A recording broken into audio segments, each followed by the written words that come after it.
नमस्ते छात्रों, मेरी कक्षा में आपका बड़े प्यार से तहे दिल से हमेशा की तरह स्वागत है। रयत शिक्षण संस्था Satara Rayat online school education रोज प्रकल्प 2021-22 सद्गुरु गाडगे महाराज कॉलेज कराड़ से मैं अध्यापिका माधुरी सावंत 11वीं कक्षा के लिए हिंदी विषय लेकर आई हूँ। देखो छात्रों, मैं आपको आज रस के बारे में इस व्याकरण के छोटे से हिस्से को आप लोगों को समझाने वाली हूँ, जो कि आप लोगों के पाठ्यक्रम में सम्मिलित किया गया है।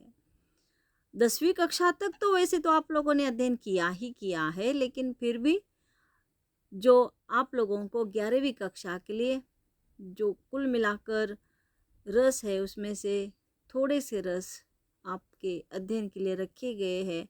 12वीं के लिए बाकी के बचे हुए रसों का अध्ययन करना है। रस शाब्दिक अर्थ है आनंद। काव्य को पढ़ते या सुनते समय जो आनंद मिलता है उसे रस कहते हैं। रस का मतलब यहाँ पे बताया गया है कि काव्य, कोई साहित्य, कोई फिल्म, कोई गीत, कोई धारावाहिक, आप लोग अपनी अपनी इच्छा के अनुसार, अपने मूड के अनुसार जो साहित्य पढ़ते हैं, जो गीत सुनते हैं, उदाहरण के लिए जैसे आप खुश होते हैं तो खुशी के गीत गाते हैं। आपका मूड खराब हो चुका है, वेदना, विरह ऐसी अवस्था है, तो उस वक्त आप लोग उस मूड के गीत गाते हैं। इसी तरह से काव्य में आनंद प्राप्त करने की कोशिश हम करते हैं, उसे रस कहते हैं। रस काव्य की आत्मा है। भरत मुनि ने सर्वप्रथम अपनी कृति नाट्य शास्त्र में रस का प्रयोग किया था। काव्य शास्त्र में आचार्यों ने रस को काव्य की आत्मा माना है। विभाव, अनुभाव, व्यभिचारी जो संचारी होते हैं, संचारी भाव और स्थायी भाव रस के अंग है, और इन अंगों अर्थात तत्वों के संयोग से रस निर्माण होता है, रस की निष्पत्ति होती है। साहित्य शास्त्र में 9 प्रकार के रस माने गए हैं। कालांतर में उसमें 2 रसों को सम्मिलित किया गया, मतलब 11 रस आप लोगों के अध्ययन के लिए है। उसमें से आधे 11वीं कक्षा के लिए है और आधे बचे हुए 12वीं कक्षा में उनको सम्मिलित किया गया है। 11 रस हैं। उनका रस और स्थायी भाव, मूल भाव कौन सा है? तो श्रृंगार रस है, उसमें प्यार होता है, प्रेम की भावना होती है। शांत रस है तो उसमें शांति की भावना होती है। करुण रस है तो शोक का स्थायी भाव होता है। हास्य है तो उसमें हास्य की निर्मिति होती है। वीरता, देखिए उससे उसमें उत्साह निर्माण हो जाता है, उत्साह का भाव निर्माण हो जाता है। रौद्र, देखिए इसमें गुस्सा, क्रोध आ जाता है। भयानक कि भय, डर लगता है। विभत्स यानी कि किसी को देखकर, किसी गंदी बात को देखकर जो मन में घृणा निर्माण होती है, वो तिरस्कार की, घृणा की भावना, जो वरस उन काव्यों में, उस साहित्य में उसका वर्णन दिखाई देता है। अद्भुत, जहाँ जिस बात को लेकर, जिस घटना को लेकर अद्भुत लगने लगता है, आश्चर्य निर्माण हो जाता है, आश्चर्यचकित हो जाते हैं, अद्भुत में आश्चर्य स्थायी भाव दिखाई देता है। वात्सल्य, ममता, ममत्व, माँ अपने बच्चों से, शिष्य अपने गुरु अपने शिष्य से जो वात्सल्य की भावना रखता है। भक्ति में भक्ति भाव दिखाई देता है, जो हम उपास्य देव होते हैं, ईश्वर के प्रति हमारे मन में उठने वाले भक्ति की भावना। इसी तरह से कुल मिलाकर 11 रस आप लोगों के सामने प्रस्तुत किए गए हैं। उसमें से आप लोगों को आधे रस का ही अध्ययन करना है। इसमें पहला है करुण रस। करुण रस की उत्पत्ति कहाँ होती है? जहाँ पे हमारे इष्ट यानी कि प्रियजन, मेरे माँ बाप, मेरे भाई बहन, मेरे चाचा चाची, दादी दादी दादा, नाना नानी, मेरे दोस्त सहेलियाँ, जिनसे हमारा गहरा रिश्ता जुड़ चुका है, गहरा नाता जुड़ चुका है, ऐसे लोग जब कभी विपदा में होते हैं, शोक में, संकट में, दुख में आ जाते हैं, दुर्घटनाग्रस्त हो जाते हैं, कुछ ऐसा विपरीत घट जाता है, उस वक्त हमारे मन में उनको देखकर जो करुणा की भावना जाग जाती है, वहाँ उस रस को करुण रस कहा जाता है। करुण रस के अवयव कौन से हैं? स्थायी भाव तो उसका शोक है, मतलब दुख व्यक्त करते हैं। आलंबन यानी कि विभाव, विनष्ट व्यक्ति अथवा वस्तु। उद्दीपन क्या होता है कि मतलब आलंबन का दाह कर्म, तो इष्ट के गुण तथा उससे संबंधित वस्तुएं एवं इष्ट के चित्र का वर्णन।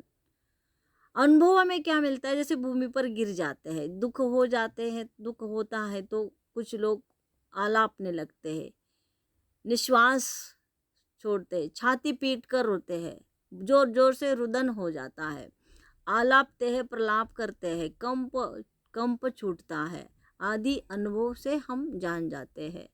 संचारी भाव है निर्वेद, मोह, व्याधि, ग्लानि, स्मृति, श्रम, विषाद, जड़ता, दैन्य, उन्माद आदि उनके संचारी भाव है। देखिए यहाँ पे करुण रस कैसे वह अभिव्यंजित होता है, उसके बारे में मैंने यहाँ बता दिया है। उसका उदाहरण देखते हैं। अबला जीवन हाय तुम्हारी यही कहानी, आंचल में है दूध और आंखों में है पानी। मैथिली शरण गुप्त ने यह अपने साहित्य की लिखी हुई एक महिला जो प्रताड़ित है, पीड़ित है, उसकी करुण कहानी, उनका वर्णन करते समय मैथिली शरण गुप्त ने लिखा हुआ है कि सबला नहीं बल्कि अबला, उसकी कोई मदद नहीं करता है, वह उसमें ताकत नहीं है, ताकतहीन नारी का वर्णन करते समय कि तू कैसी है, तुम्हारे पास तो इतनी ममता प्यार है, आंचल में तो तू किसी को जीवन देती है, लेकिन आंखों में इस तरह से पानी भर चुका है। उसका वर्णन, एक माँ का वर्णन करते समय उन्होंने यह पंक्ति लिखी है। इसलिए यह करुण रस की उत्पत्ति हमें यहाँ पे दिखाई देती है। दूर टूक कलेजे के करता पछता था, पत पर आता, पेट पीठ दोनों मिलकर है एक, चल रहा लकुटिया टेक, मुट्ठी भर दाने को भूख मिटाने को मुंह फटी झोली फैलाता।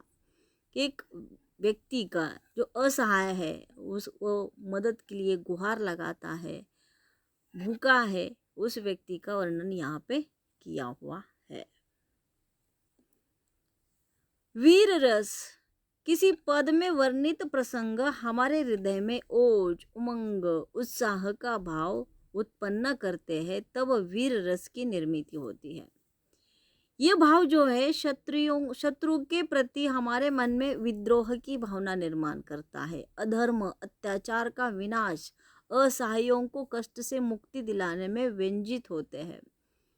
ये वीर रस में ये भाव उठते हैं, मतलब हमारे मन में जब कोई अन्याय अत्याचार करता है, शत्रु का विनाश करना है, कोई असहाय पर पीड़ा पहुंचाने लगा है, उसकी मदद करने के लिए जाते हैं, मुक्ति दिलाने के लिए हम, हमारे मन में जो वीर रस की उत्पत्ति होती है, जहाँ बेवजह किसी गरीब पर प्रहार किया जाता है, परेशान किया जाता है, अन्याय होता हुआ देखते हैं, तब उस वक्त हमारे मन में उठने वाले भाव वीर रस की उत्पत्ति है। इसका स्थायी भाव है उत्साह, आलंबन है अत्याचारी शत्रु, उद्दीपन भाव है शत्रु का पराक्रम, शत्रु का अहंकार, रणवाद्य। अनुभव क्या है कि धर्मानुकूल, आचरण पूर्ण उक्ति, प्रहार करना, रोमांच, कंप। संचारी भाव है आवेग, उग्रता, गर्व, औत्सुक्य, चपलता, उत्सुकता आदि। वीर रस, जैसे कि देखिए कि आप लोग, उदाहरण के तौर पर मैं आप लोगों को बताऊंगी, मराठी में पोवाड़ा जब सुनते हैं, जब वीर गाथा सुनाई जाती है, तो उस वक्त हमारे मन में रोमांच भर जाता है, हमारे मन में भी वह करने की इच्छा हो जाती है, वीर गति प्राप्त करने की हमारे मन में वो भावना जाग जाती है। 15 अगस्त 26 जनवरी को जो गीत बजते हैं, वो गीत बजने के बाद सिर्फ उस दिन के लिए ही क्यों ना मालूम माहौल हमारे मन पर एक थोड़ा सा अलग असर कर जाता है। जब जब ऐसे गीत हम सुनते हैं तभी उस माहौल की निर्मित हमारे मन पर हो जाती है।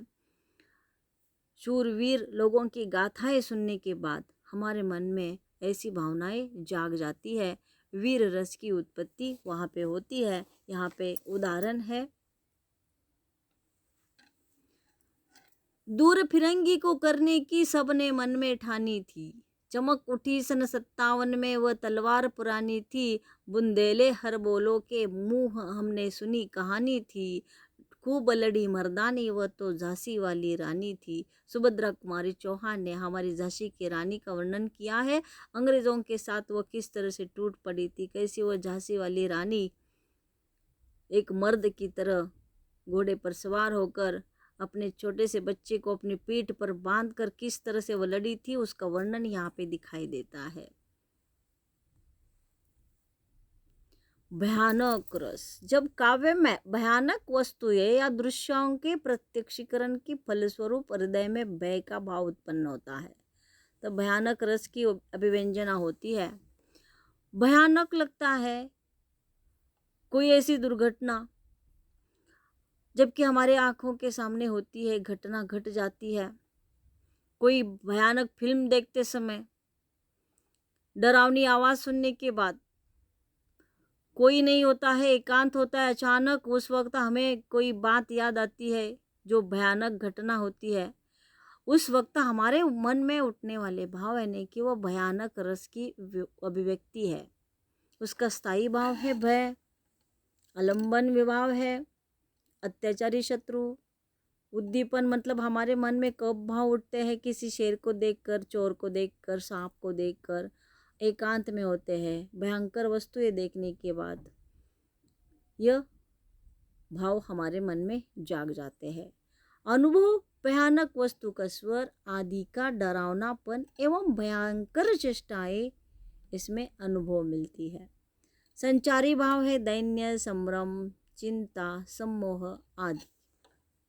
उदाहरण हम देखते हैं, उधर गरजती सिंधु लहरियां कुटिल काल के जालों सी, चली आ रही है फेन उगलती फन फैलाए व्यालों सी।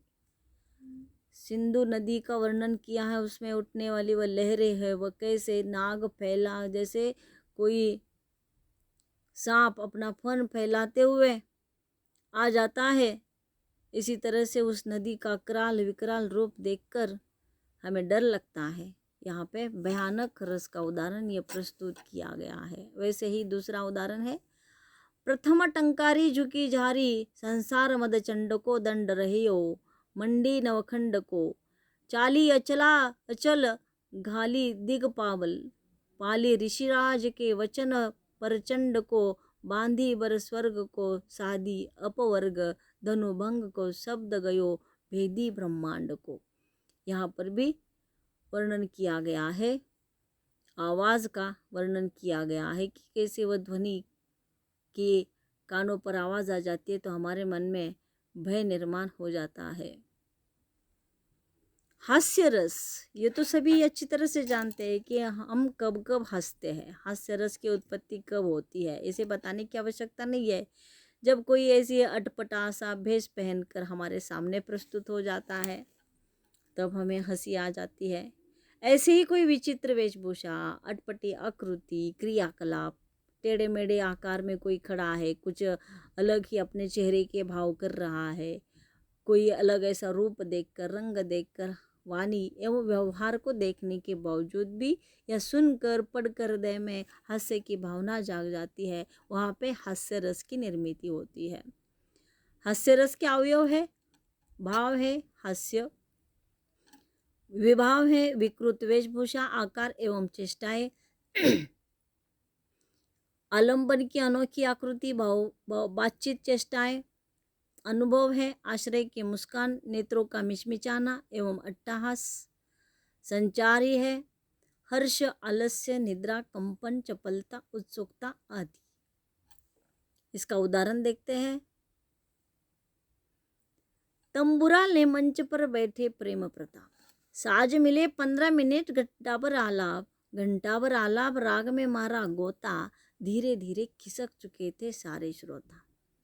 तंबुरा ले पर जबकि कोई कार्यक्रम होता है संगीत का, उसमें घंटाभर कोई वो बजाने के बजाय राग में गोता मारने लगते हैं, तब उस वक्त धीरे धीरे वो सामने बैठे श्रोता लोग जो है कि अरे ये कुछ इसमें मन नहीं लग रहा है, धीरे धीरे सारे श्रोता लोग वहाँ से फुर्र हो जाते हैं, चले जाते हैं। मैं ऐसा शूरवीर हूँ पापड़ तोड़ सकता। अब उसमें वीरता की क्या बात है, देखिए कि पापड़ तोड़ने में कोई ताकत की आवश्यकता है, लेकिन कहा है मैं ऐसा शूरवीर हूँ जो पापड़ तोड़ सकता हूँ।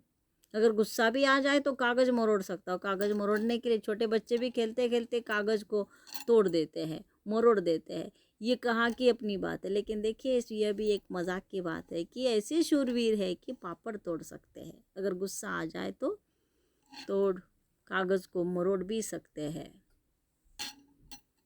वात्सल्य रस है जब काव्य में अपनों से छोटों के प्रति स्नेह या ममत्व भाव अभिव्यक्त होता है, वहाँ वात्सल्य रस की निर्मित होती है।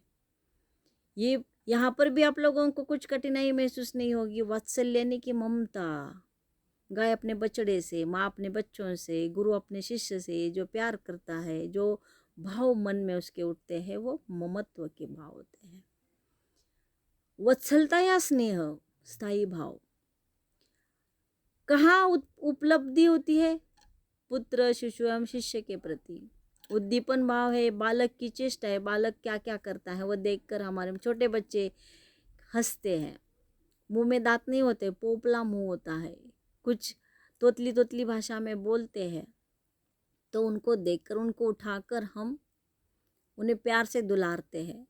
उनका तुतलाना, वो बच्चे हट करते हैं तथा उनकी जो चेष्टाएं चलती रहती है, उनका जो व्यवहार चलता रहता है, ये सब कुछ देखने के बाद हमारे मन में अपने बच्चों के प्रति उठने वाले भाव यानी कि वो वात्सल्य यानी कि वो ममता का भाव, उसमें अनुभव क्या है? स्नेह से बालक को गोद में ले लेना, उसे आलिंगन करना, सिर पर हाथ फेरना, तपतपाना।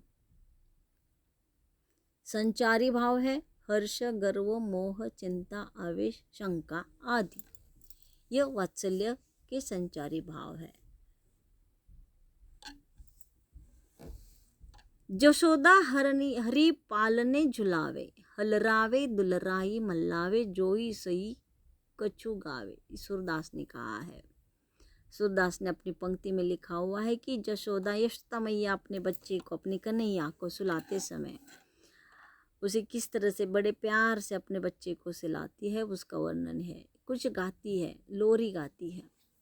ठुमक चलत रामचंद्र बाजत पैंजनिया, किलकी किलकी उठत धाय, गिरत भूमि लटपटाए, धाय मात गोद लेत दशरथ की रनिया।